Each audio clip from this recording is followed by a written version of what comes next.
Assalamualaikum warahmatullahi wabarakatuh.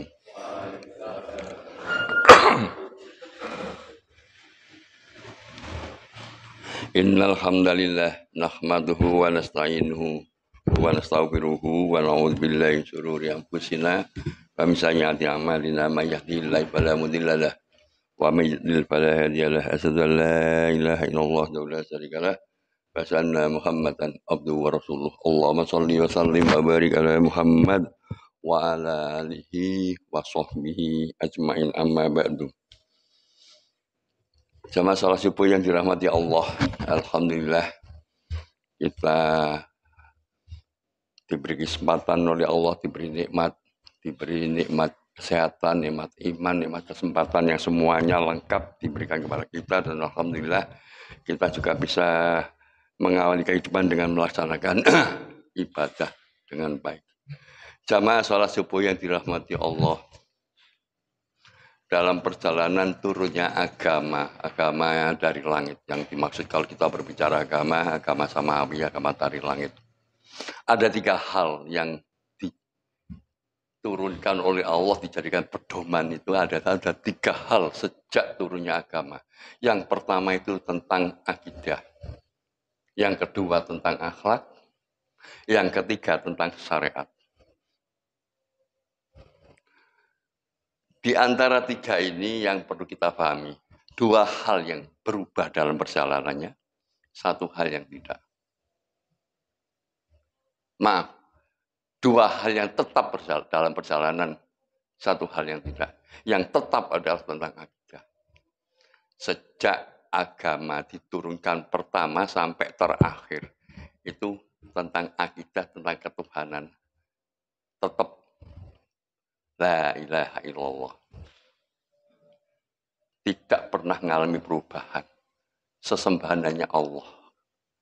Semua yang ada di dunia, di bumi, di apa ini istilahnya, dunia saisine ini ciptaan Allah, dan kita supaya menyembah Allah itu tetap harga mati, tidak pernah bergeser. Kemudian akhlak pun tidak pernah bergeser sejak agama pertama diturunkan sampai dengan terakhir. Tentang akhlak tidak pernah bergeser. Bagaimana kewajiban anak menghormati orang tua, bagaimana kewajiban orang tua membesarkan dan mendidik anak, bagaimana yang muda menghormati yang tua. Yang akhlak ini tetap sejak agama pertama sampai yang dibawa oleh Nabi Muhammad, semua saling melengkapi dan tidak pernah bergeser. Tetapi yang bergeser adalah tentang syariat.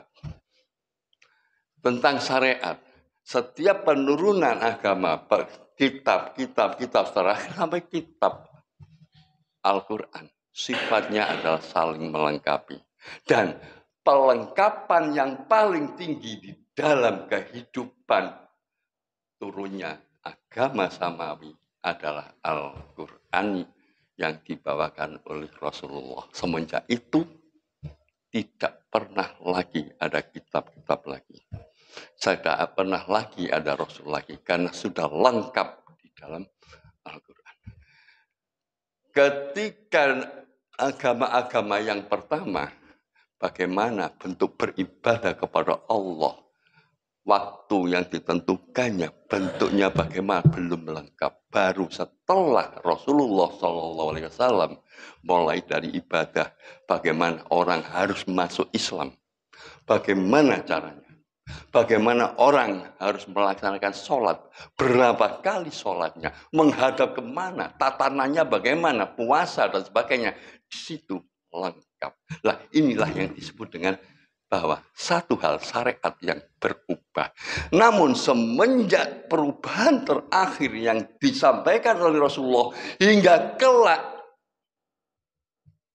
hari kiamat, syariat tidak pernah akan berubah. Tidak pernah akan berubah. Bagaimana sholat menghadap ke Ka'bah yang posisinya ada di timur Ka'bah, menghadapnya ke arah barat. Sampai hari kiamat pun tidak akan menghadap ke arah timur. Bagaimana melaksanakan haji di bulan haji. Sampai hari kiamat tetap di bulan haji. Walaupun misalnya antrian sampai 100 tahun, tidak bisa dibuat sebuah keputusan untuk supaya mereka bisa haji semua. Setiap bulan dibuat pergi haji. Tidak bisa. Itu tetap umroh namanya. Inilah yang kita perlu pahami agar kita bisa membedakan. Di dalam syariat ada istilah ubudiyah. Yang satunya adalah tentang sosial, hubungan sosial. Yang sering kali terjadi mengenai hal-hal dalam Islam, tubuh Islam itu sendiri terjadi friksi, konflik, atau sampai mekarnya mazhab. Itu terkait dengan persoalan ibadah kepada Allah. Masing-masing memiliki keputusan tersendiri sehingga timbullah sebuah mazhab. Dan ini kita sebagai umat yang ilmunya jauh, maka kita tidak akan mampu menentukan mazhab. Kita hanya mengikuti. Misalnya saya mengatakan, saya mazhab Syafi'i. Saya hanya mengikuti. Mengikuti apa yang telah digariskan, ditetapkan oleh imam-imam yang kita ikuti dalam tatanan. Kemudian terkait dengan faktor sosial syariat adalah bagaimana langkah kehidupan kita, hubungan perdagangan, bagaimana kita bertani, bagaimana kita mengadakan hubungan perjanjian dengan muslim, sesama muslim dengan non-muslim, bagaimana kita meminjamkan uang dan sebagainya. Ini adalah tentang mengenai kaitan dengan hubungan sosial. Islam mengatur dengan sempurna tentang kehidupan yang biasa disebut dengan amal soleh. Inilah yang secara garis besar kalau kita untuk memahami sebuah agama kita supaya bisa membedakan mana dalam garis akidah, mana dalam garis akhlak, mana syariat.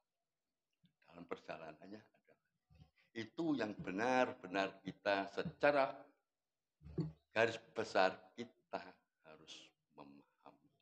Kalau kita tidak memahami persoalan ini, jangan-jangan persoalan akidah kita anggap itu adalah akhlak, persoalan akidah kita anggap itu adalah syariat. Masing-masing yang akidah yang kita pertahankan dalam kehidupan apa, akhlak, bagaimana akhlak Islam dalam kehidupan baik secara pribadi dengan keluarga, dengan masyarakat dan bernegara, semua diatur dengan lengkap.